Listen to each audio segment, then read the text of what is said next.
Hello students, welcome back with my new video. My name is Aamir from A1 coaching.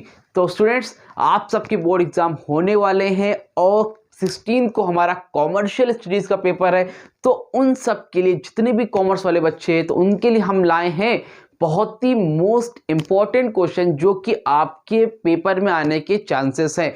तो chapter wise जितने भी chapter है उसमें से मैं आपको कुछ इंपॉर्टेंट क्वेश्चंस बताऊंगा और उन टॉपिक्स को आपको ज़रूर से देख कर जाना है। उसके बहुत ही ज़्यादा चांसेस है पेपर में आने के। तो बच्चों, और चैप्टर वाइज हम लोग देखेंगे कि कौन कौन से चैप्टर में कौन कौन से इंपॉर्टेंट क्वेश्चन आ सकते हैं। तो आज वीडियो में हम लोग देखेंगे बिजनेस एनवायरनमेंट से पहला चैप्टर है जो कि हमारा, उसमें से कौन कौन से चैप्टर आ सकते हैं। बाकी इससे पहले मैं बता दूं कि मैंने इससे पहले एक वीडियो अपलोड की थी, डिस्क्रिप्शन में लिंक है, आप उस पर जाके देख सकते हो कि किस हिसाब से आपको कॉमर्स की स्टडी करनी है।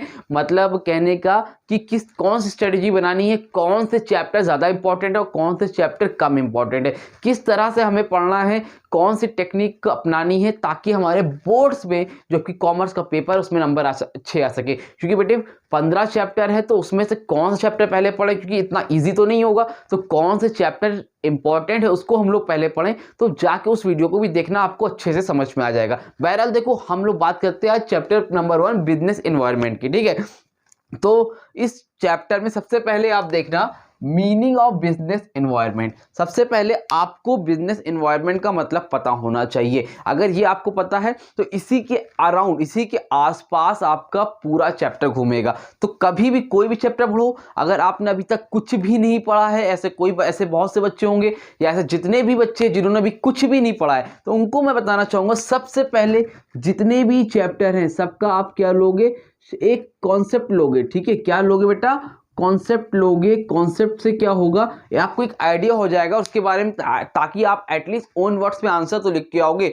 पहली बात याद रखना, कोई भी बच्चा एक भी आंसर छोड़ के नहीं आएगा।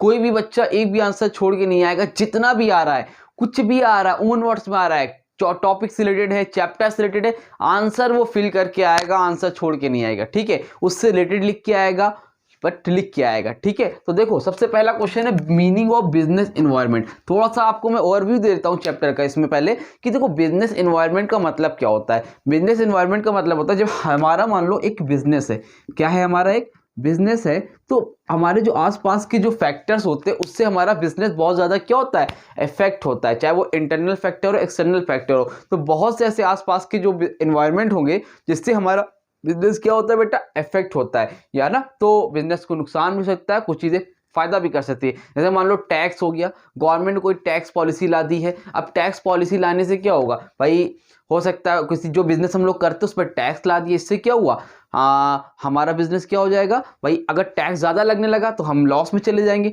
हो सकता है सब्सिडीज ला दी, सस्ता हो गया वो प्रोडक्ट, तो हम फायदे में चले जाएंगे। ऐसे बहुत से फैक्टर होते हैं जो कि इंटरनल होते हैं या एक्सटर्नल होते हैं, है ना। तो उसको हम लोग क्या बोलते, जिससे हमारा बिजनेस इफेक्ट होता है, उसी को हम लोग क्या बोलते हैं, बिजनेस एनवायरनमेंट बोलते हैं। हमारे कॉम्पिटिटर्स भी इसी सब में आते हैं। अब जैसे सपोज मान लो आप कोई बिजनेस कर रहे हो, आपके बगल में आपका कॉम्पिटिटर उसी चीज़ का बिजनेस करने आ गया और आपसे अच्छे पैमाने पे कर रहा है, आपसे अच्छे लेवल पे कर रहा है, तो आप उससे इफेक्ट हो जाओगे ना। कोई ना कोई, मतलब कोई ना कोई रीजन लगा रहता है। तो ऐसे जो भी फैक्टर आपको बिजनेस को इफेक्ट करते हैं, तो आपका, अब या मान लो कोई टेक्नोलॉजी है, कोई चेंज आ रहा है ना, नई टेक्नोलॉजी आ रही है, आपने अपने आप को अपडेट नहीं किया तो आप वहां पे पिछड़ जाओगे। समझ में आ रही बात? तो ये सारी चीजें क्या होती है, एनवायरनमेंट होता है। तो सारा खेल एनवायरनमेंट का है।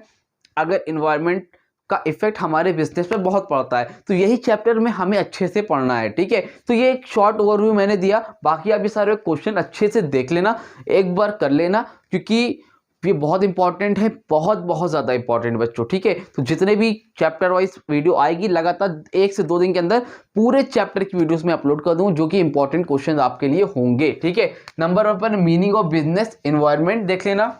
नंबर 2 बेटा, difference between micro and macro environment. इसका डिफरेंस देख लेना, माइक्रो और मैक्रो एनवायरनमेंट में क्या डिफरेंस होता है। दोनों को अच्छे से रीड करना, अच्छे से पढ़ना कि माइक्रो एनवायरनमेंट क्या है और मैक्रो एनवायरनमेंट क्या है।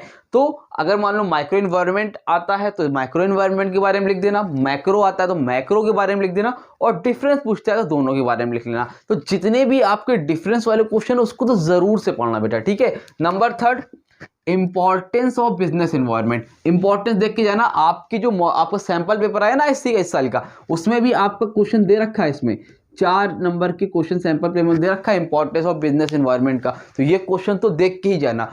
और एक क्वेश्चन आपका है what is short analysis, SWOT।